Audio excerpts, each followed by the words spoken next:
Welcome back, webheads, to the next episode of Spidey Swing-Bys. On today's episode, we're going to be focusing on Amazing Spider-Man number 5. So I am hyped for this one. I had a fantastic time, no pun intended, with some people who are in this story, reading this story. Um, One of the best that Lee and Ditko did early on, in my very humble opinion, I might add. So as that goes on, we'll move to what was happening around this time. So this is Amazing Spider-Man number 5. This was released in week 28, 1963. On July 9th, 1963. The story name is Marked for Destruction by Doctor Doom. It is written by Stan Lee and Steve Ditko, penciled by Steve Ditko, inked by Steve Ditko, lettered by Sam Rosen, and edited by Stan Lee. So, with all that in mind, what else was happening in Marvel this month? Well, in this month, a lot was happening in Marvel this month. This is, without a doubt, one of the most important months in Marvel. I mean, in my humble opinion, once again, reading through these stories made me really happy to see a lot of stuff that we take for granted now. And the first of those being Avengers number 1, released this month. So we have Iron Man, Thor, the Hulk, Ant-Man, and the Wasp all brought together to form a team as they band together to deal with Loki and his designs on the Hulk. This is one of the best parts of early Marvel. The story itself, is it kooky? Absolutely, it's early Marvel, but it gets to that point where without this, we do not have the Avengers that we saw on the screen in 2012. Like, that's so fun. It's a kooky, weird story, but it just brings joy to my heart. It sparks joy, as they say. Now, next up, we have Fantastic Four Annual 1, where we see Namor finally reuniting with the people of Atlantis and his love lady Dorma, only for him to lose it all over his infatuation with Sue, which makes the Atlanteans hate him. And there's a brief time where they're just at odds ends with each other and they don't like each other. But as important as it is for us, this is where we get the first reprint of Amazing Spider-Man number 1 within Fantastic Four Annual 1, just as an example of their story there, of how they're crossing over with the Marvel Universe at this point in time. Next up, we have Journey into Mystery 96, where Thor battles with the man claiming to be the actual Merlin of Arthurian myth, which gets retconned later on, and we're better off for it. Early Thor, sometimes it's good, sometimes it ain't good. This is one of those ain't good times. Next up is Tales to Astonish 48, where we see Ant-Man and the Wasp face off against the mighty menace of the Porcupine, who, along the way, actually becomes a pretty decent Marvel villain. I mean, he's got a weird looking costume. It's a weird looking animal to decide to make the premise of your villainy, but it works. I mean, other writers make him work. Then we have Sergeant Fury number 3, where we see Nick Fury and the Howling Commandos meet Reed Richards during the war and fight in Italy. This is, of course, with the sliding timescale of Marvel, not what happened anymore. This would presumably be an ancestor of Reed at this point in time. But back when this was being published, World War II was only about 15 plus years back in history. So it made sense for Nick Fury to team up with Reed at that point in time, since Reed was a veteran of World War II. Next up, we have X-Men number 1, where we see Professor X organize Cyclops, Jean Grey, Angel, Iceman, and the Beast to become the X-Men, who make it their duty to protect the world from mutant threats, just as Magneto arrives to attack Cape Canaveral. This is, once again, like I said, it's important for the Avengers. This is also important because we get the first X-Men story here. It's next to nothing like what you're all probably familiar with, and that's okay. The early moments Stan was having with the series are, I mean, how many times can I say kooky Marvel fun? It is kooky Marvel fun. And seeing Magneto at his most, like, I am a villain, just kind of tickles you to a bit. And I know this other host here, Will, loves his X-Men. Like, this is where it starts. If it doesn't happen here in this weird, 1963 Marvel version of what mutants are going to be, because Tan was so tired of creating backstories for his heroes and villains, he decided, well, what if they just had them? And therefore, mutants are born. And after that, we have we have a couple more. Fantastic Four 19, where we see them travel back to ancient Egypt and face the mad pharaoh Ramatut in a story that will involve numerous retcons about Kang and Immortus later on, while also being an important story that both Doctor Strange and the Avengers West Coast will get retconned as being involved in way later on. It is a very fun story. It's a weird one. I think Egyptology was kind of having another peak in America at that point in time. So Stan and Jack and a couple other people in the Marvel industry were incorporating that in their stories. Obviously, they weren't thinking that Ramatut would end up being Kang or Immortus or anything like that. But as time went on, we do get the retcons that come that way. It is a fun story. Next up, a not as fun story is Strange Tales 113, where we see the Human Torch duel Plant Man, who also kind of ends up becoming a decent enough villain in his own right later on. Right now, kind of sucks. And last but certainly not least, we have Tales of Suspense 46, where Iron Man faces one of his iconic villains in the Crimson Dynamo as those pesky commies decide to mess with America. This was actually a much better story. I mean, even given the time it's in, I really enjoyed this one. Like I said, a very solid month for Marvel, like very few stinkers along the way. So, with all that in mind, let's go into the media discussion, and we will be discussing Amazing Spider Man #5. Now, this story is so much fun. I love it. We start off with a news broadcast from J. Jonah Jameson. He's going to expose to the world just what a menace Spider Man is. The tagline is Spider Man, a force for good or evil. Jameson prefers evil. But we see Peter talking with his peers, and they're actually including him in the conversation, which it's good for them to their credit. Like, we've seen them be a little jerky, but we've also seen them, like, in their own weird way, try to connect with Peter. And this is one of those moments. So, Flash is one of the greatest ironies of early Spider-Man is Flash loves Spider-Man, but he hates Peter Parker. So he's like, hey, and actually trying to find, some common ground with Peter. He says, hey, I think Spider-Man's the coolest.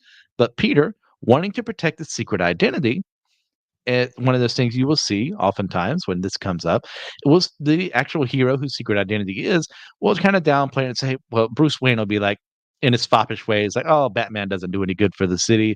I'm just a rich playboy. I don't know what you're talking about. Or, Spider-Man here, Peter Parker will just go, I don't know. Maybe Jameson's right. And I know that's hurting him inside to say it. But for the sake of his secret identity, for the sake of making sure no one could ever possibly think Peter Parker is the Amazing Spider-Man. He says it, and he gets ridiculed for it. Like, of course, goodness gracious, Liz is infatuated with Spider-Man, but not really Peter, even though there's a little hint that there might be a little something here that is built on a lot later.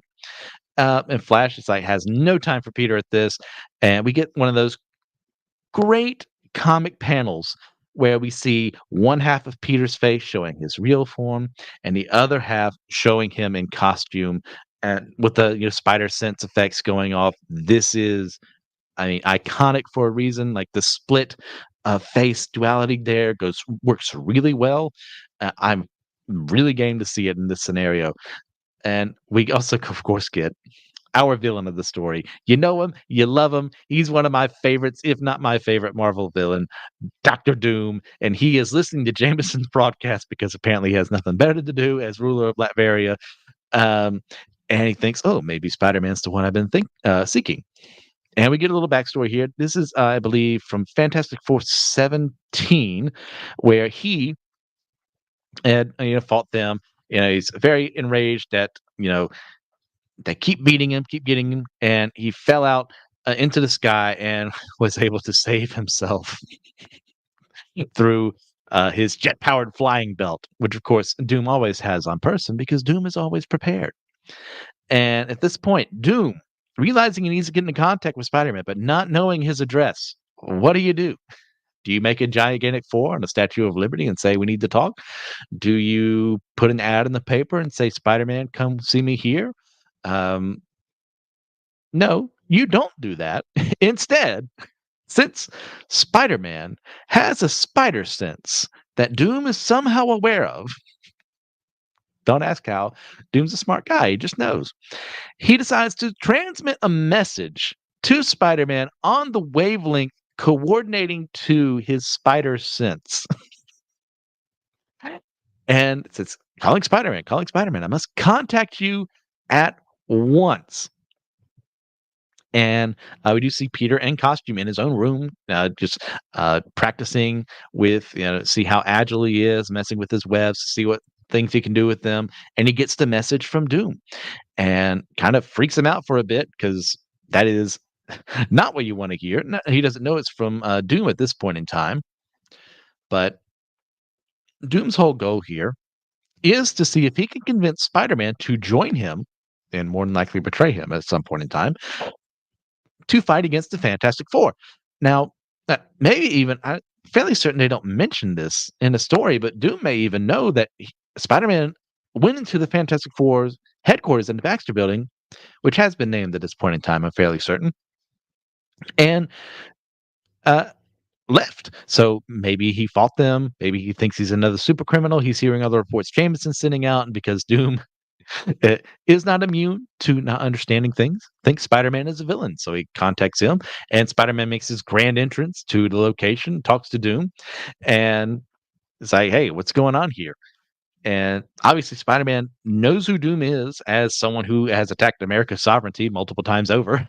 Even in just a short amount of time, the Marvel Universe has existed. Doom's attacked America at least, was it Fantastic Four 5, I think is his first appearance, and maybe 3 times at this point in time.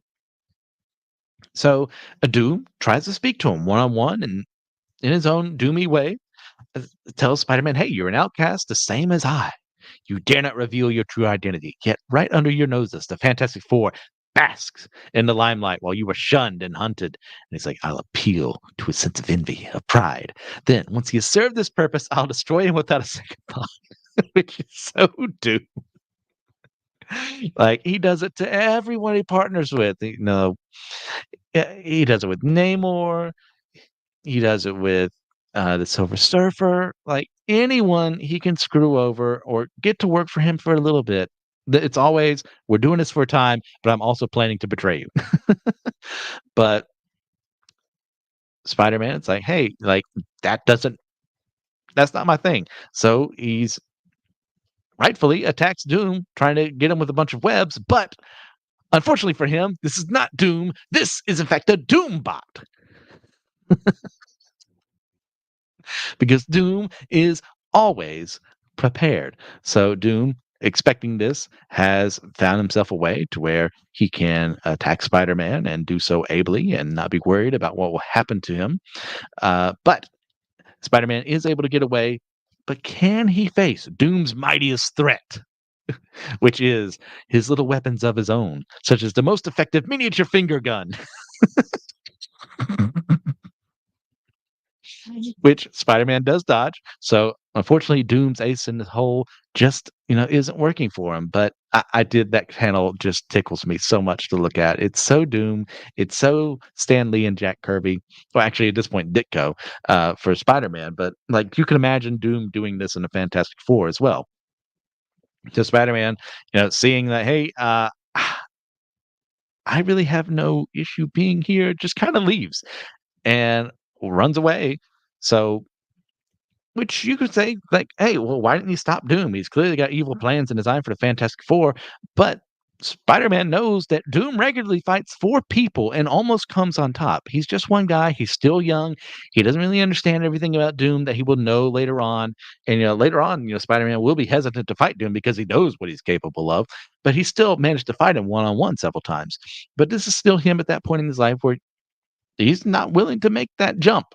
And it's probably for the best, but he doesn't like completely leave because he's going to go back and see if he can investigate. But Doom, being Doom, has thought ahead and blows up the place that he was going to, excuse me, that he was in, and leaving Spider-Man without any clue about where he could be. And of course, this being New York, this being people fueled by Jameson's paranoia, Spider-Man is blamed for blowing up the building. And he web swings away, which does bring him to the Bugle, where he takes some pictures of the wreckage and gives them to J. Jonah Jameson. But he finds an unexpected ally within the Daily Bugle, and that being Betty Brant. Now, Betty has appeared a couple of times before now. She hasn't had too much of a presence in Spider-Man's story, but for right here and now, it's a very subtle way of showing that, hey, like not everyone in the Daily Bugle agrees with what Jameson had to say. Betty, as his secretary, kind of puts up with his crap, but um, it's kind of this realization too Peter has that when she starts speaking up for him, he starts noticing how attractive she is. Now, he's at this point in time, um, I can't remember when they clarify the ages because she could easily at this point in time be in her 20s, being someone who's a secretary, but actually it is shown that she is one of his peers as far as age goes. So there's nothing, too squicky about that as time goes on. She's a little older than him, but not too much to where you're like, I don't know about that one.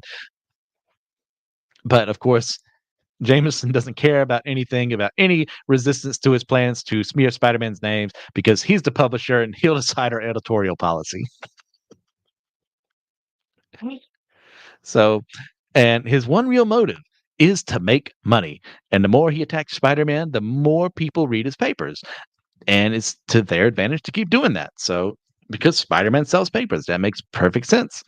Now, this is one of the things with Jameson, especially as time has moved on. Like, newspapers were your main source of information back in the 60s and 70s and 80s. And now that we've got the internet around, it's not that newspapers are dead, but they are a dying industry. So, news sites have had to change with the times and most of the time poorly, and that they become clickbait rather than actual news. And Jameson is a man of his time. He's like, it is his job as the owner of the Daily Bugle, the one who publishes it, to make money. So if he's not making money, you know, it's kind of bad for him. So I understand why he's got the agenda there. It sells paper, it makes him money, it keeps his employees employed. But at that same time, we also know there's also a person on the other side of that mask that he's talking about who is very dejected by everything. And he's giving him the side eye there. So we move over to Peter's supposed friends, who are joining together for a prank. And we see that Flash Thompson has gotten himself a Spider-Man costume that it looks like the girls in the group did make, so they've done a really good job. He didn't buy this from anyone, so impressive if nothing else. And their plan is to attack Peter on the street, making him think that Flash is actually Spider-Man, so that he will faint or something. Which classic '60s gag, I suppose. And we also see that Doom is devising his devices. Sorry, that's really terrible wording there. Is reorganizing his devices so that they can find a way to trace the radiation that is around Spider-Man that he notices, to deduce his real identity because no one snubs Doom. No one gets away from Doom. He's going to take him down. He is the master of science. And later on that day, we do see some of the gang who are nameless and look like side characters that we don't care about. Do see Peter walking around. So they tell Flash to hurry up, and he's going to go and scare Peter. Oh, and I forgot to save that page. That's great. That's okay. We'll move on and just pretend that didn't happen.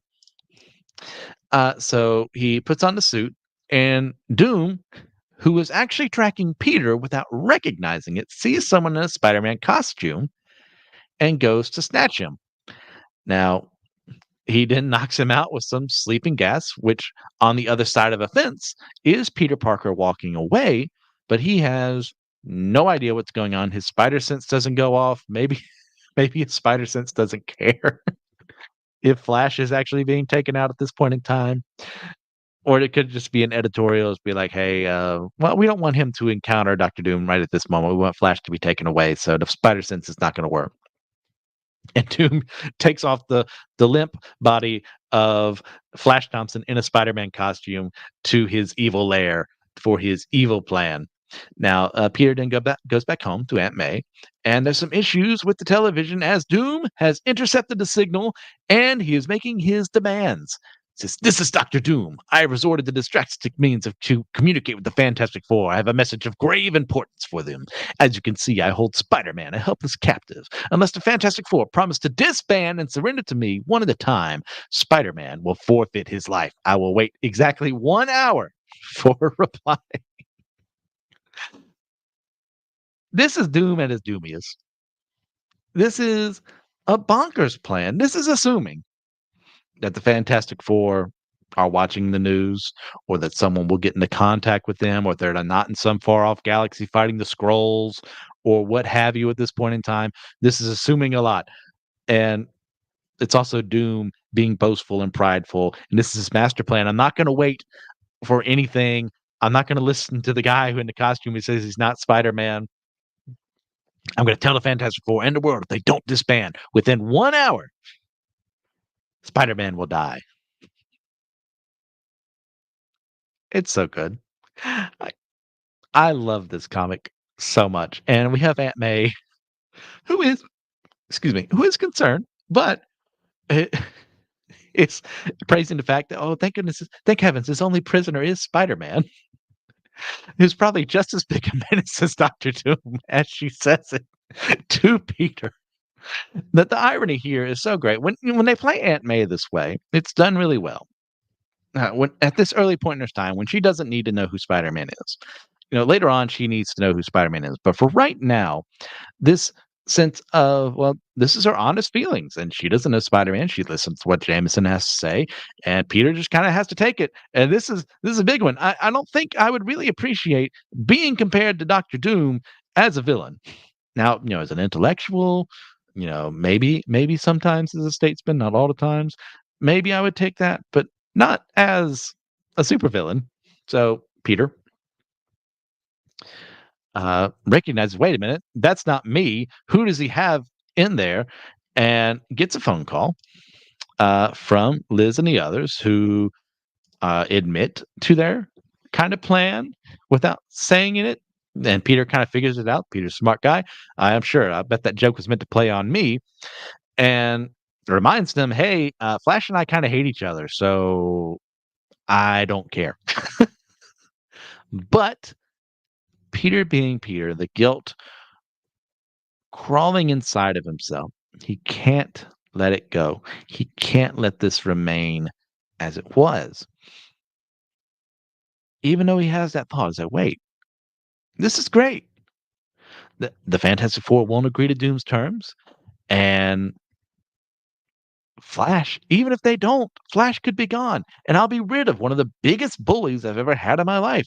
I mean, somewhere out there, there's been someone in your life, not necessarily a bully, but someone that, man, wouldn't it just be great if they were gone? And we've all wondered that at some point in time. But that's one of the great things about, the gospel and stuff like that, is that we do come to the point of, yeah, maybe I think that, but do I really think it's in me to really desire the death of someone else? That even though I don't agree with them, or they're terrible to me, do I really want that to be something I think about? That something I want people to know that I think about? Like, no, Peter can't do that. And even though he doesn't want to, and another great split panel, half Peter, half Spider-Man mask, he decides that the real Spider-Man will have to go into action. But he can't do that yet because Aunt May is concerned. Rightly so. So what does he do? He does the super rational idea of going down to the basement to make sure everything is locked up, and removes the master fuse, messes with the fuse box, and now they're in darkness. So Aunt May has brought out a little light, and he says, "Oh, I'll have to go out and get some new ones. Just we've blown a fuse." So once again, that sense of, I'm going to do a heroic thing, but in order to do that heroic thing, I have to lie to the people around me. That is a great sense of discomfort that Peter brings to the people around him, that most definitely is not to his benefit to do. Even though he's going to go out there and rescue Flash, his ultimate goal here is to deceive in order to get that done. And Aunt May doesn't deserve that. But he also wonders, can she handle this? And this is still fresh for her, that, she's lost the love of her life. And even though it's not the most moral choice to make, Peter does make a somewhat rational idea of, I can't tell her yet.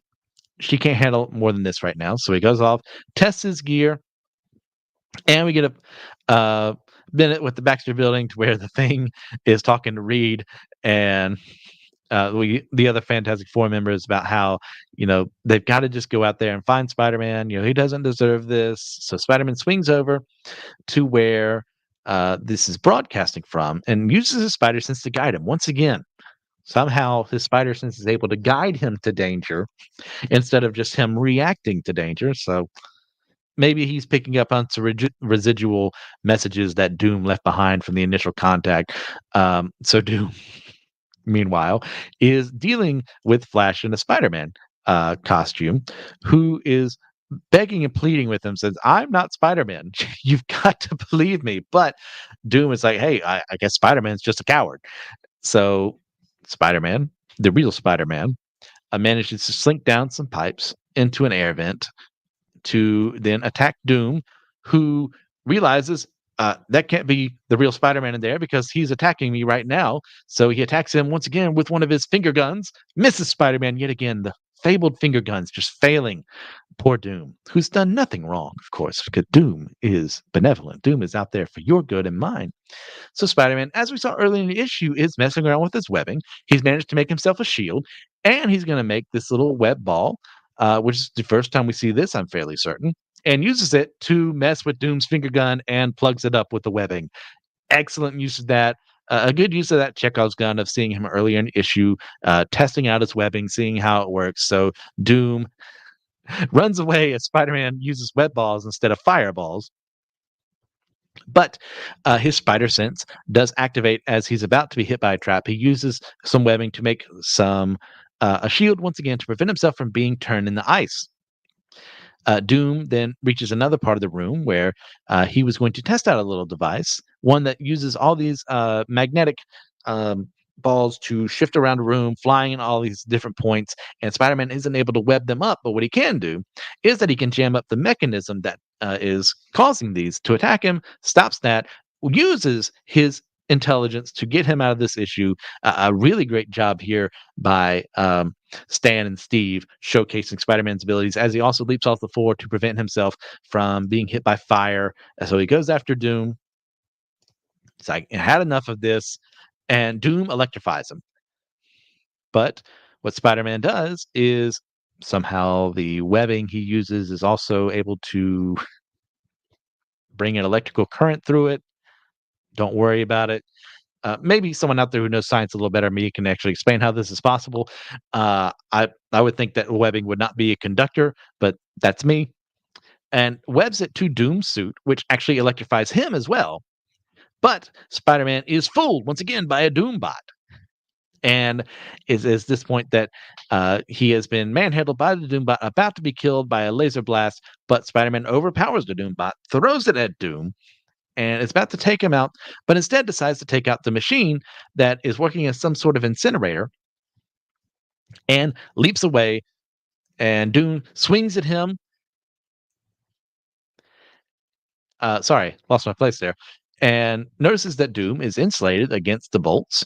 So he's getting a little weaker. This is still a younger Spider-Man. He's not as strong, not as capable as who he is, will eventually become. So Doom starts overpowering him.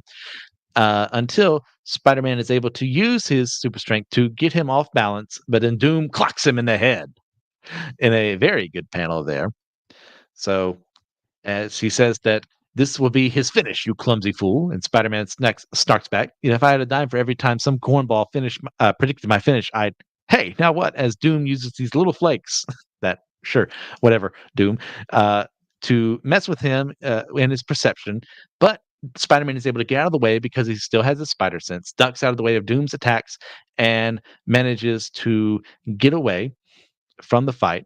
But Doom, while Spider-Man can't see, thanks to the flashes, notices the Fantastic Four on the way, and knowing he cannot 5-on-1 fight this, decides to flee, which makes Spider-Man realize what's going on. Oh, until he notices that the FF are there. So, and also realizes that he left poor Aunt May at home, who is probably so worried about him right now. So he runs away. And they don't notice that he does. Flash Thompson is able to get out, and he is grabbed by the Thing. And the Human Torch is like, "Hey, yeah, this looks nothing like what I imagined Spider-Man would be." Um, but Reed does find out that the real Spider-Man was here.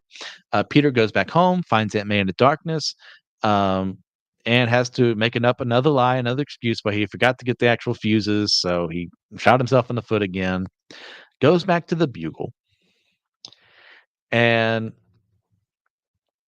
we see that Jameson is mad at Peter because he didn't have the exclusive scoop on Spider-Man being found by the Fantastic Four or Doom or anything like that. And we get another nice scene from Betty to where, hey, he's being derided by Jameson for not doing his job, but she's being very sweet to him. It's like she thinks he's wonderful, which is nice for the start of what will eventually become their relationship along the way. And Peter himself is kind of like thinking, "Well, do I feel the same way?" He started to finally kind of notice her for the first time. He kind of knows how maybe you've talked with someone a bit more, but actually once you get to know them, that's when the spark kind of happens. It's kind of what happened with Peter and Betty here. And Peter goes back to school thinking that, of course, Flash is going to be embarrassed that, he was captured by Dr. Doom, but Flash, being a good spinner, spins the story to where, he's a hero and he actually managed to escape, that Doom was scared of him, and, he's the big man on campus. So Peter is upset, and naturally so at all this. As he says, for the closing words here, I might as well face it. I've got nothing but luck, and it's all bad. This is a stellar issue of Spider-Man. It establishes the previous continuity of him being seen as a menace by everyone in New York, pretty much everyone in New York, to which the point even Doom is fooled by it. But when Spider-Man doesn't agree to his plans, Doom does what Doom does. He was going to betray him anyway, so he fights Spider-Man multiple times, tries to take him down, uses a very ingenious way of trying to find him, and it's only because of some contrived coincidence that Doom isn't able to actually find out his actual secret identity. And instead, Flash is taken, which is a great moment for him because he's starting. This is going to be one of the starts for Flash to learn. Okay, maybe I'm a little braggadocious, a little too much. He hasn't fully learned his lesson, obviously, by the time we end the story. But this is the beginning. It's like, hey, there are consequences to my actions. And we get a little hints of, Betty starting to like Peter, maybe Liz being a little more interested in him too. That builds up the supporting cast in that way, starting what will be a love triangle that will evolve into a love rectangle when a certain Mary Jane Watson shows up, who is really the only winner we should be worried about here. But we don't know that yet, so let's pretend that doesn't happen. So it's a great setup of Peter Parker and Spider-Man doing good things in the world. Like, it is a good thing for him to be taking out Doom. It is not good for him to be lying to the people he cares about, and it is not good that because of the good things that he does, his name is tarnished in the world. Like, even though, like, the Fantastic Four figured out that Jameson's kind of all bluster, Spider-Man is actually a good guy who would be willing to work with them and get solve stuff with them. The Human Torch has become his friend, but public perception is a much different matter, and Spider-Man is not respected, and Peter Parker especially is not respected. So this plays well off of the both of those. It establishes Spider-Man's first fight with Doctor Doom, and that is something that will happen multiple times over. It's a long time in between this and the next time they fight. I can't remember it offhand, but it does become a staple of Spider-Man, is that Doom and he do have this bit of, not a rivalry necessarily, but they're noted fighters against one another. The same way, like, eventually, Iron Man becomes a hero fighting against Doom, but early on he doesn't really do it that much. But here's the way that starts: an Amazing Spider-Man #5, and this is a perfect opportunity for a great marketing scheme by Stan. More than likely, this is Stan's idea to pit our biggest villain against our newest and probably greatest hero at this point in time, as far as sales are going. A masterstroke on his part, and the story that he and Steve gave was just tremendous. So as far as ratings go, well, if you couldn't tell by now, this is a 10 out of 10 for me. I love this issue. I love what it has to say. I love what it does for Peter. I love what it does for Spider-Man, what it does for Fantastic Four, for Doom, for the perception the world has of him versus the perception of the people around him. This is well done. So what do you guys think? Just let us know below. in the comments. Uh, Anything that comes along the way, it's like, hey, why didn't you focus on this? I would really like to have your thoughts on this. What have you? I'm willing to listen to any constructive criticism you bring. As we continue on with this grand story of seeing every Spider-Man appearance by release order, I'm looking forward to, because the next one is the origins of another classic Spider-Man villain in Amazing Spider-Man 6. We will see the Lizard, Kurt Connors, as Spider-Man has to face him all the way down in Florida. This is a tremendous story. So once again, thank you guys for everything you do, for liking the video, sharing it. Please leave a comment down below for anything you want me to talk about more, anything you want to focus on. I will take all that into consideration when I prepare for the next week's episode, whenever that does release. But yeah, with all that in mind, see you next time, webheads.